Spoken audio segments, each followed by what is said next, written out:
Hello everyone, अस्सलाम वालेकुम। आज हमारी एक्सरसाइज चल रही है 1.3। इसका लास्ट क्वेश्चन हम करेंगे, लास्ट पार्ट है। क्लास 9 मैट्रिक्स हमारा चैप्टर चल रहा है, चैप्टर नंबर 1, एक्सरसाइज है 1.3, क्वेश्चन नंबर 8। क्वेश्चन 8 में हमने क्वेश्चन नंबर 8 है, उसका फर्स्ट 2 पार्ट हम इसे कर चुके हैं। आज हम 3rd पार्ट करेंगे। तो हमें ए और बी मैट्रिक्स गिवन दिया हुआ है, ठीक है। तो हमें ये वेरिफिकेशन इसमें ये करनी है कि अगर हम इन ए मैट्रिक्स और इसके ट्रांसपोज को दोनों को प्लस करेंगे तो हमारा आंसर सिमेट्रिक्स मैट्रिक्स आएगा। सिमेट्रिक्स मैट्रिक्स क्या होता है? ऐसा मैट्रिक्स यानी कि इसका जो आंसर है ना वही आएगा, जो इनको प्लस करेंगे तो सिमेट्रिक्स मैट्रिक्स ही आएगा। चलें स्टार्ट करते हैं।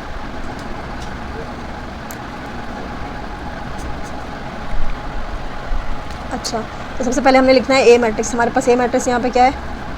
1 0 2 1। अच्छा, इसमें हमने क्या करना है? ए ट्रांसपोज करना है, यानी हमारे पास ये लिखा है ना 1 0 2 1। इसको ट्रांसपोज करते हैं। इसको तो एज इट इज़ पहले लिख लें, वैसे का वैसा, प्लस इसको ट्रांसपोज करेंगे तो ये हमारे पास क्या है? या तो आप इस रो को कॉलम बना लें या कॉलम को रो बना लें, ठीक है। ये आपकी मर्ज़ी, दोनों तरीके से आंसर सेम ही आएगा। तो हम यहाँ पे ये रो है ना, इसको कॉलम बना लेते हैं, ठीक है। ये हमारे पास रो है, इसे कॉलम बना लेते हैं। तो ये ट्रांसपोज हो गया। अब हम इन दोनों को प्लस करेंगे, ठीक है। तो प्लस करते हैं। ये आपको पता है प्लस कैसे होता है। ये यानी कि दोनों मैट्रिक्स जो हैं इनके ऑर्डर सेम है, तो ये 1 इसकी ट्रांसपोंडिंग है, तो 1 इसके साथ प्लस होगा तो 1 और 1 कितने जाएंगे? 2। अच्छा, 2 किसके ट्रांसपोंडिंग है?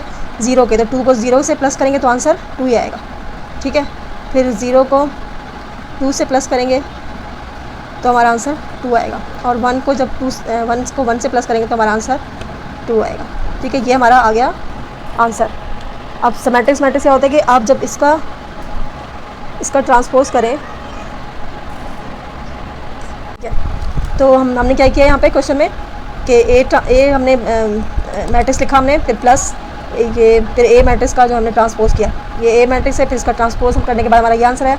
इन दोनों को हमने जब प्लस किया तो हमारा ये आंसर आ गया। अब हमें सवाल में हमने क्या वेरीफाई क्या करना है कि इस मैट्रिक्स को अगर हम दोबारा ट्रांसपोज करेंगे, यानी कि सिमेट्रिक मैट्रिक्स क्या होता है? ट्रांसपोज करने के बाद आपका आंसर बिल्कुल एज इट इज़ वही आए तो वो सिमेट्रिक्स मैट्रिक्स होता है, ठीक है ना।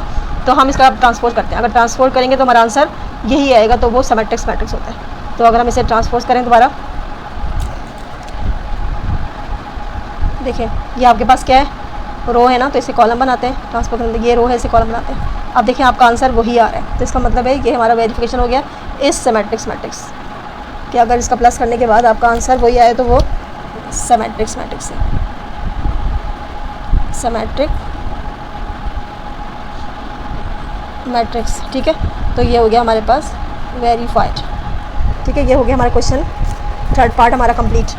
अच्छा, अब सेकंड जो आपके पास 4th पार्ट है, 4th पार्ट में देखिए कुछ भी नहीं है, बस आपके पास क्या है? अब माइनस है। क्वेश्चन इसी तरह है, बस सिर्फ माइनस का निशान है। तो चौथा पार्ट करते हैं।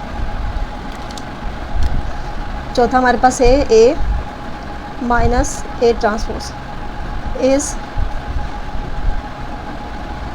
स्क्यू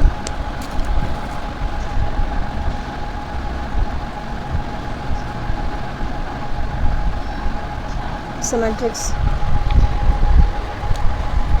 अच्छा, अब हमने क्या करना है यहाँ पे कि पहले ए मैट्रिक्स लिखेंगे हम। ए मैट्रिक्स हमारे पास क्या है? 1 0 2 1। फिर उसके बाद माइनस है, फिर हम यहाँ पे ए मैट्रिक्स लिखेंगे और फिर इसका ट्रांसपोज करना है हमें, ठीक है। इसको एज इट इज़ ऐसे उतार लें। इसको ट्रांसपोज करेंगे तो क्या आपके पास ये क्या है? रो को कॉलम बना दें। ये रो है, इसे कॉलम बना दें। ये ट्रांसपोज हो गया। अब इसे माइनस करेंगे, ठीक है। तो 1 में से 1 माइनस करेंगे तो हमारे पास क्या आएगा? 0। अच्छा, 2 में से 0 माइनस कर देंगे तो हमारे पास 2 आ जाएगा। 0 में से 2 माइनस कर देंगे तो -2 आ जाएगा, और 1 में से 1 माइनस कर देंगे तो आंसर 0 आ जाएगा, ठीक है। ये हमारा हो गया। अब नेक्स्ट हमारे पास उन्होंने क्या बोला है, इसमें क्या वेरिफिकेशन करनी है हमें कि अगर इसे हमारा ये आंसर आ गया। अब ये इस स्क्यू सिमेट्रिक्स मैट्रिक्स है। स्क्यू सिमेट्रिक यानी कि इसका हम दोबारा ट्रांसपोज करेंगे तो आंसर जो है वो आएगा तो वही बिल्कुल जो इंटायर से बिल्कुल सेम आएंगे, लेकिन वो मतलब अगर पॉजिटिव है तो नेगेटिव हो जाएगा, नेगेटिव है तो पॉजिटिव हो जाएगा। तो वो स्क्यू सिमेट्रिक्स मैट्रिक्स होता है।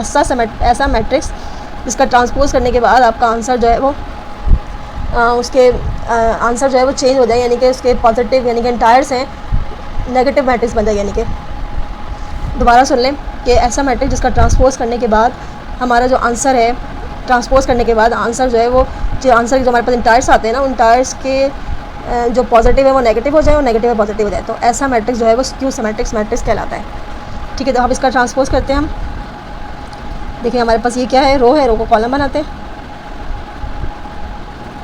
ये हमारे पास रो है, इसे कॉलम बनाते हैं। अब इस मैट्रिक्स को ज़रा गौर से देखें तो जीरो तो ना नेगेटिव पॉजिटिव कुछ भी नहीं होता, तो जीरो तो जीरो ही रहेगा।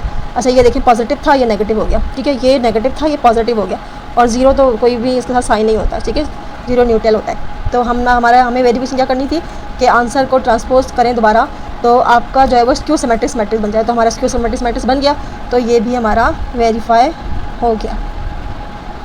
ठीक है,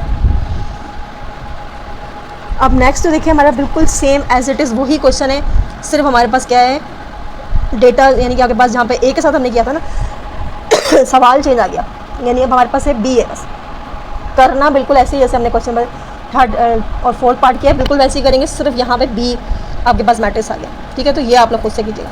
अब हम अगले वीडियो में करेंगे 1.4। ठीक है, तो फिर मिलते हैं अगली वीडियो में। ओके, अल्लाह हाफिज़।